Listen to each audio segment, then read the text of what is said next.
أعلنت السعودية أنها ستسمح للمسلمين بأداء فريضة الحج هذا العام من دون أي قيود على عدد الحجاج وأعمارهم، بعد 3 سنوات من تقليص عدد الحجاج بشكل كبير على خلفية تفشي جائحة كوفيد-19.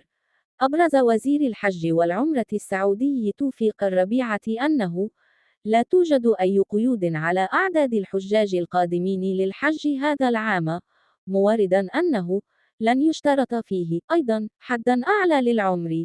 ولفت المسؤول السعودي إلى أن تكلفة التأمين على الحجاج سيتم تخفيضها بنسبة 73% والمعتمرين بنسبة 63% اعتبارًا من اليوم الثلاثاء.